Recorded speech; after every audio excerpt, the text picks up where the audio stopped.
What up, y'all? Welcome back to another episode of my Magic Podcast. Playing with my black deck again. Decent enough opening hand, being that I got 2 lands. I have, well, 3 cards, but this one's legendary, and it's duplicate, and then I just drew the 3rd land I need. So, all that just to say, yeah, let's do this one. That I'm able to play cards, at least for the first 2 turns. Let's see what I want to get rid of.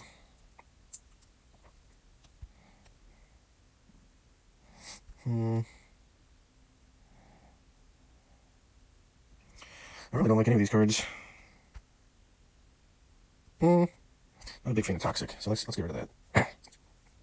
Toxic can be good if it's in my deck, but when it's in my opponent's deck, the way my decks work, those poison counters really don't go well for me. And we're just going to go ahead and leave him alone for now. I'm going to just take that damage.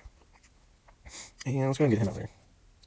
And I can attack with flying, get lifelink, draw a card. Cool.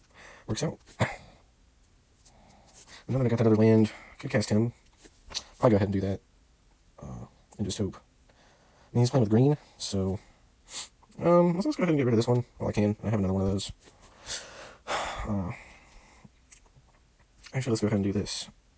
Get that and that. A little more creatures out there, then I'm able to draw my card again. Being that he has green, he's probably not going to have any black cards. I mean, hypothetically, he could... I mean, I only see green, so maybe he could have a card that produces treasure tokens, and he could have a black card, such as Go for the Throat, destroy target creature. But being that it's green, he's probably only going to have a card that will say, target creature you control deals damage to opponent's creature, or it fights it. So now he's got this one out there. This card could take out this, being that... well, they're both 5/5, but the power of this one is 5, and the toughness of this is 5, so he could take it out if he needed to. We're going to go ahead and get that one out there, and just attack with this one. And actually, yeah, just that one. I was thinking about Tiny Bones since he has Death Touch, but there's not really any cards in his graveyard. I mean, this one is okay because it has Death Touch, but it's not really going to help me, because the ability of this is if it deals damage to a target player, cast non-land permanent from the graveyard. You could still got to pay the mana cost, but you could use any color type. And being that it has Death Touch, it's only 1/1.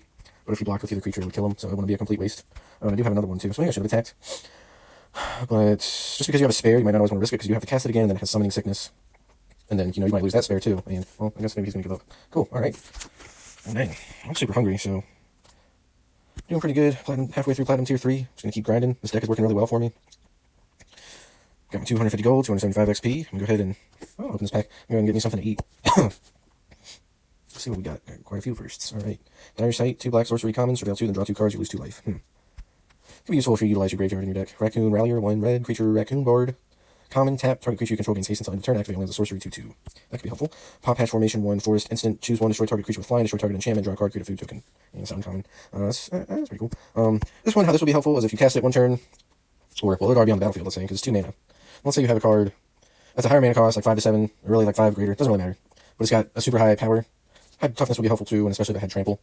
But it doesn't have haste. If you cast it, and then tap this to give that creature haste, you're able to attack your opponent with that high power card before your opponent would have a chance to destroy it or, counteract it in any way while it still had Summoning Sickness. So that's one way I would utilize that card. Anyway, thanks for tuning in. Be sure to tune in for the next one. Toodaloo.